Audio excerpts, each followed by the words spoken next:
আসসালামু আলাইকুম। কেমন আছেন সবাই?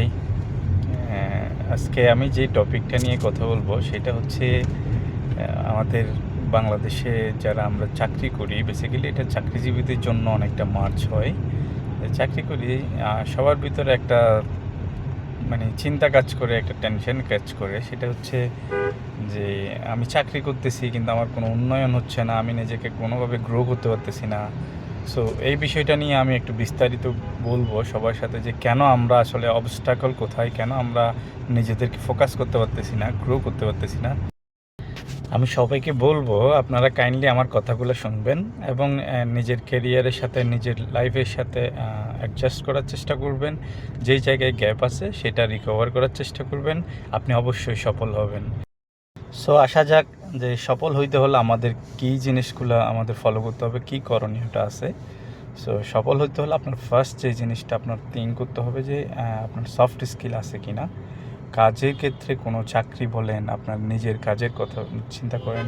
আপনি যদি নিজেকে ডেভেলপ করতে চান, নিজেকে গ্রো করতে চান, নিজেকে ফোকাস করতে চান, আপনার যে জিনিসটা থাকতে হবে সেটা হচ্ছে সফট স্কিল, কাজের সফট স্কিল।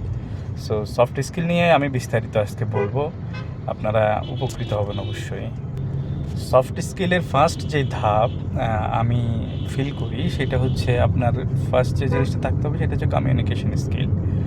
আপনার communication skill most important for your career. আপনার যদি কমিউনিকেশন স্কিল ভালো না হয় তাহলে কিন্তু আপনি আপনার কেরিয়ারে কখনও নিজেকে সামনের দিকে নিতে পারবেন না, গ্রো করতে পারবেন না। এই জায়গায় আপনি যে কাজটা করবেন, আপনার কমিউনিকেশন স্কিল গ্রো করার জন্য আপনার এই দুইটা কাজ খুব ইম্পর্টেন্ট। সেটা হচ্ছে আপনার ফার্স্ট যে জিনিসটা, যেই কোনো স্পেসে আপনার স্পষ্ট কথা বলতে হবে। কোনো হেজিটেশন, কোনো লাইক আপনি আনইজি ফিল করতেছেন, আপনার প্রেজেন্টেশন ভালো না, তাহলে কিন্তু আপনার কমিউনিকেশন স্কিল কখনো গ্রো হবে না। সো আপনার স্পষ্ট কথা বলতে হবে। আর সেকেন্ড যে পার্টটা আপনার ফলো করতে হবে সেটা হচ্ছে অন্যের কথাগুলো মনোযোগ দিয়ে শুনতে হবে। আমরা অনেক সময় করি কি, কেউ যদি কোনো কথা বলে বা জুনিয়র হোক, সিনিয়র হোক, আমরা কথাগুলো গুরুত্ব দিতে চাই না। আমরা নিজেদেরকে অলওয়েজ রাইট মনে করি। It's very bad for us. সবসময় ট্রাই করবেন আপনার যে এরিয়াতে আপনি কাজ করতেছেন, আপনি আপনার সারাউন্ডিংয়ের যেই টপিকগুলো, যে কথাগুলো, যে কমেন্টসগুলো আছে ওগুলো মনোযোগ দিয়ে শুনবেন। সো এতে আপনার অবশ্যই আপনার কমিউনিকেশান স্কিল, আপনার রিলেশনশিপ সব বাড়বে। এটা আপনাকে সাপোর্ট দিবে অনেক। সেকেন্ড যে জিনিসটা আপনার থাকতে হবে সেটা হচ্ছে আপনার মানুষকে সহায়তা করার মেন্টালিটি থাকতে হবে। আর টিমের সাথে অ্যালাইন হয়ে কাজ করতে আপনার মাইন্ডসেট ভাবে ক্রিয়েট করতে হবে।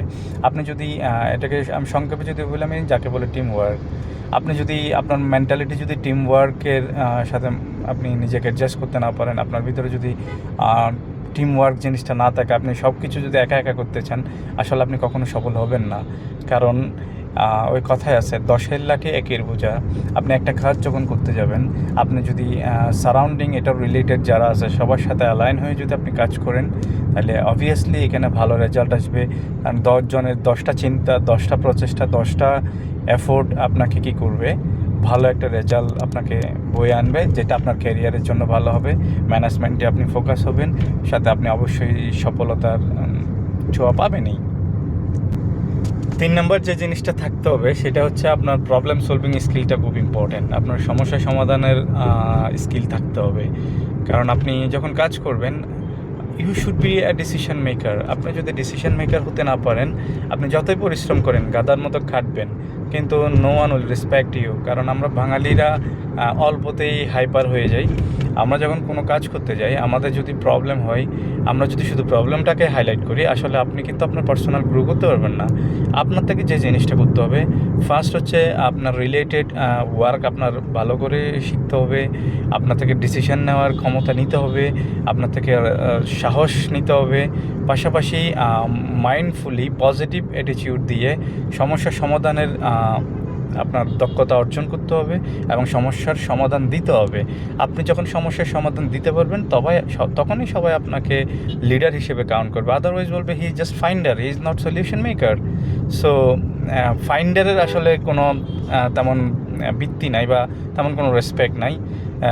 যে solution maker, he is respectable in everywhere. So I think it will be good. আপনি যদি প্রবলেম সলভিং মেকার হইতে পারেন, তাইলে কিন্তু আপনি আপনার ক্যারিয়ারটাকে অবশ্যই সামনের দিকে নিয়ে যেতে পারবেন।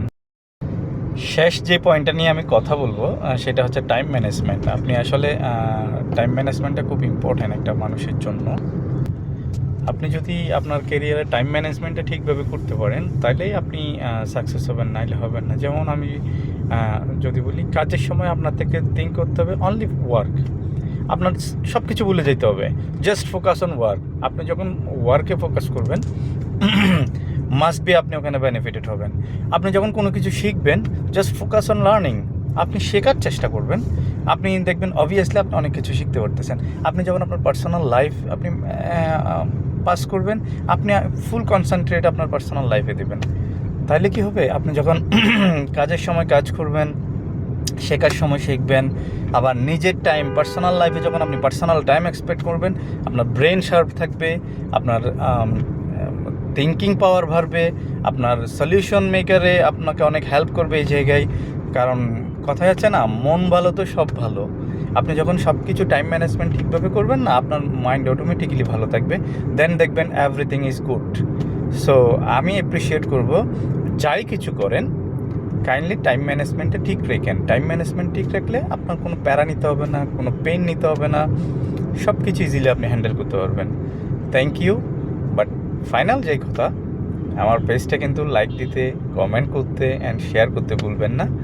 কারণ আমি চাই এই কথাগুলো আপনাদের মাধ্যমে আমাদের এই ট্রেডে যারাই জব করে, যারাই কোনো কিছু করতে চাই, আমার কথা দিয়ে যদি তারা কিছুটা উপকৃত হয়, that will be my benefited. So I want from you that one. Thank you very much. Best of luck.